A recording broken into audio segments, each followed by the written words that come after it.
Hi everyone, it's QuickyBaby and welcome back to World of Tanks, and today I'm going to be showing you a tank which used to be absolutely legendary in the game. It is the T110E4.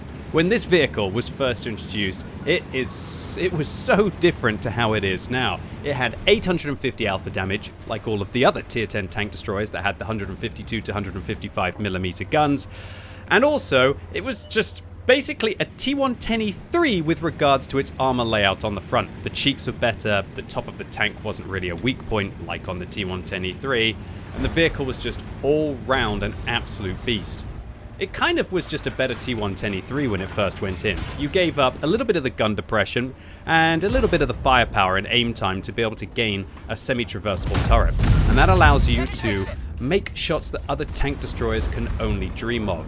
And so, the T110E4, when it first went in, I'd say it was the best tank in the game for a while, for like a patch or two. Wargaming nerfed it to oblivion, and quite rightly so, because the vehicle was outrageously overpowered, and since then it's kind of just always sat in my garage, and I'm thinking, a tank that I used to love but never really actually got back into.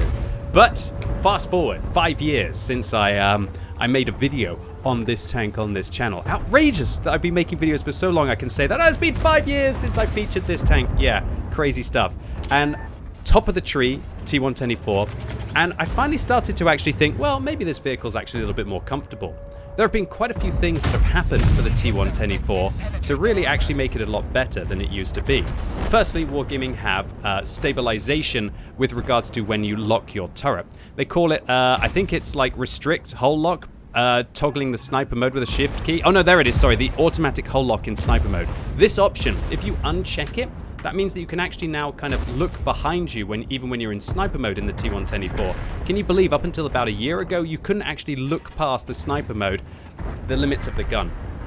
Now tank destroyers will also automatically turn themselves using that when you do look past the extent of the gun. And that can be really useful. But on a vehicle like this, it just allows you to actually turn the vehicle to the left and to the right and still be able to have a little bit of that stabilization inside the turret mode, and it can allow you to pull off a lot more precision shells. Now that's not really what revolutionized the T110E4. In just a moment here, we're going to go for a very sneaky shot right on the side of that lurver. That kind of bulge on the side, I was really hoping I could be able to hit it, but not quite, not today. And while that kind of turret change really did help the T110E4, I think it's really the field mods that have really helped the T110E4. Having the second field mod, so you've just got 15% better passing capacity, the fact that your tracks getting locked down are not now the death of the vehicle because you can manage to get them on quicker, and also they've got more hit points to begin with, and also importantly, intuition here, so you can switch out your shells. Yeah, goodbye T110E3, that was a juicy ammo rack for 1,375. But having that switch to the APCR rounds is fabulous. And maybe, I'm not sure, later on in the game, you might even see me get to try and switch to high explosive. And the high explosive rounds on this tank are absolutely fabulous as well. 90mm of pen, 1,100 alpha damage, and you really are absolutely obliterating your opponents at that point. So unfortunately, I lost a huge amount of hit points there to just put a single shot into the Badger, but I really felt, I guess maybe I got a rush of adrenaline after I ammo-racked that T110E3. I think that was actually a very ignorant play by me. But then again, considering that the enemy team are actually winning the East so confidently, I think it's also important that we manage to, you know, win a flank on this map. It's kind of useful to win a flank in World of Tanks. And so that push, probably a little bit of adrenaline from the ammo rack, but also still like the necessity of, well, we've got to win one position on this game, right? APCR rounds just going right through the mantlets of the lurver there. The mantlets in World of Tanks are definitely, some of them are good and some of them bad. Some of them, for example, like the lurver there, right towards the gun, after you can get through like the 200, 300mm of armor, which you easily can with these filthy gold rounds, with 375mm of pen, there's actually no armor behind them. And so when you've got rounds at your disposal, like you have on the T110E4, the only reason why you would want to play a tank like this is because of the ammunition. It has the same rate of fire as a 60 TP, it has less gun depression than the 60 TP, it doesn't have a fully traversable turret, it's just slower than a 60 TP, and I'd say that its armor is just worse than the 60 TP. I think you get what I'm trying to suggest. The T110E4 is basically a 60 TP that is worse apart from having monster pen and having monster HE rounds at your disposal, so you've got to try and make use of them. So unfortunately for me, we kind of flinched the shot there a little bit. Should have probably aimed a little bit longer at the Object 263, but luckily for me, they actually ricochet off our tank. And so all in all, the T110E4, definitely not in the best position it's ever been in, but I think that Equipment 2.0 really helped this tank. If you think about what kind of modules you would probably end up trying to use on the T110E4 back in the day, personally for me, it was like a gun rammer, vents, and probably coated optics. Now, all of the view range have been inflated and you've got more crew skills in the game like recon and situational awareness, you can actually manage to get enough view range on this tank without using coated optics. So I'll show you something that I'm doing here. I actually put my gun up in the way and I'm not sure if it was aiming at my weak point, but luckily he bounces off and we aren't going to be able to bounce off their lower plate, and goodbye 263. Probably could have aimed at the side of their tank there, but I was worried if they saw me aiming at the side if they were going to angle their vehicle around. My team is down by 4,000 hit points here. We're going to have a miracle if we want to come back into this game, even though in theory we are equal on tanks. Luckily it looks like my team is going to start to punish the VK101. I'm trying to get a shot into the Skoda here, and I think it's just about time to flank, but I don't want to get caught by the Badger or possibly any kind of tank destroyers. I look at the Lorraine 40T and hope, are they going to be able to make the flanking play? And you can see I'm so hesitant. But now I see that the Skoda's actually fired a shell. He's fired 2 shells. He's only got 1 shot left in the autoloader. And here we go. Intuition switch to HE. Now all we got to do is deliver the payload. And if we manage to deliver the payload, this is going to be a meaty shot into the back of the Skoda. So he's coming around the corner, but he doesn't go the whole way. We're going to turn our tank around and boom! 909 damage into the side of the Czechoslovakian Tier 9 medium tank, and we are suddenly up to 8,000. And so I feel that now with Equipment 2.0, you've actually got 2 way more competitive modules that you could put on this tank, because obviously couldn't use vertical stabilizers. No tank destroyers could use vertical stabilizers back in the day. And I think that those modules are going to be either a rotation device and... Woo! 375mm of pen goes a long way there through the upper hull of the Badger. That's a good pen roll, and the Tier 10 British tank destroyer is shut down. And I just suddenly got excited. You know, I've managed to do probably about 9,000 damage this year alone. And with that pen, I've done 9,000 damage this year alone. Maybe like 3, 4, 5 times. Never quite managed to get the 10,000 damage mark, and with 9,200 hit points, I wanted to be aggressive here against the 121B. We're just going to go around the corner. I know I can take a shot from him, but I know that he can't take a shot from me. Maybe that's a little bit greedy, but we secure a Radley Walters medal for destroying over half of the enemy team. And I'm actually going to say, guys, help me. Where is he?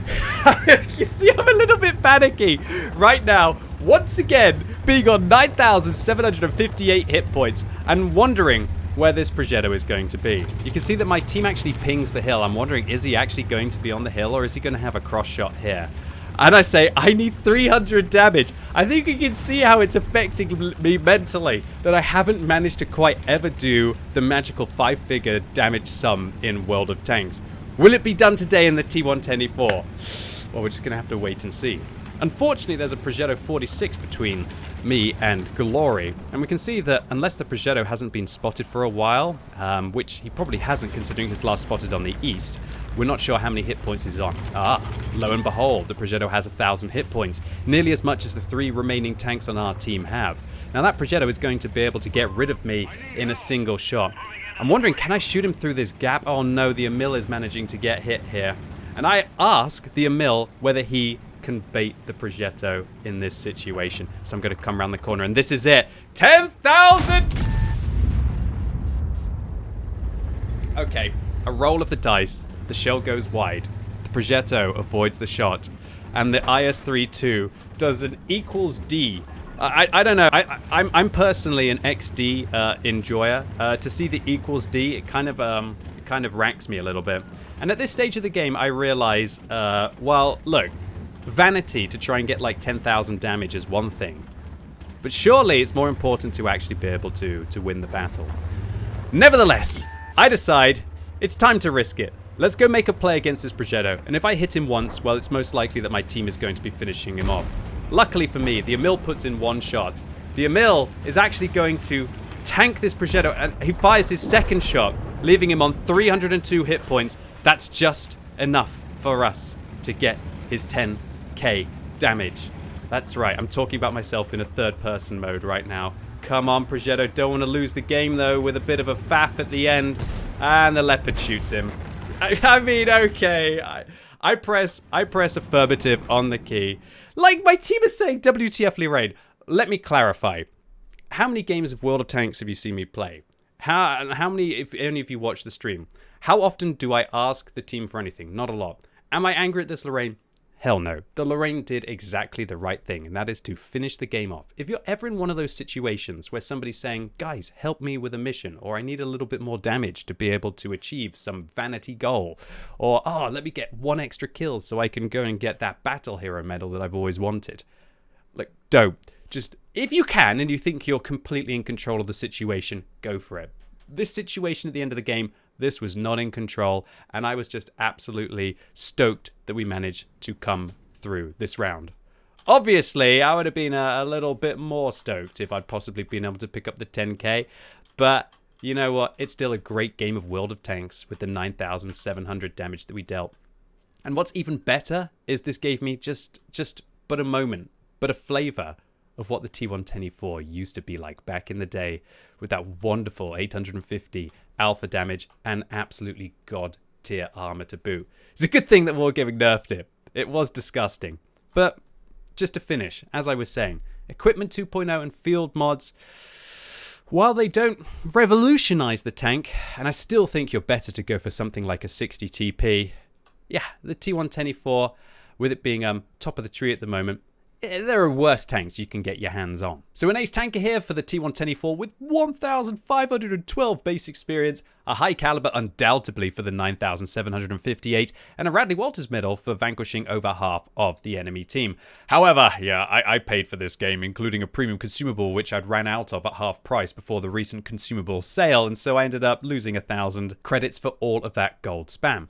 But I'd also like to clarify that the gold spam in this tank is important, because if you're not doing it, you might as well be playing a 60 TP. It's one of the very few reasons to actually want to play the T110E4, and I wouldn't recommend that you put yourself at a disadvantage for something purely like credits. The game is pay to win, we're all going to have to accept that, and there's no point of not playing a vehicle to its strengths, and those gold rounds are pretty much one of the only reasons to play the vehicle. Finally, I'd like to give a shout out to the Emil on my team, Tong Van Lock, for trying to help me to achieve something which I've got so close to now so many times, even in just over the last couple of months. But once again, don't go out of your way and jeopardize a possible win just for something as vain as 5-figure damage. Anyway, ladies and gents, boys and girls, that was it for the T110E4. Really hope you enjoyed this video today. If you did, give it a thumbs up. If you hated it, however, give it a thumbs down. And if you're watching this video as it goes live on Sunday, it's time for the World of Tanks Tech Tree Showcase, live right now on twitch.tv/QuickyBaby. And this week, I've decided that I want to feature big German tank destroyers.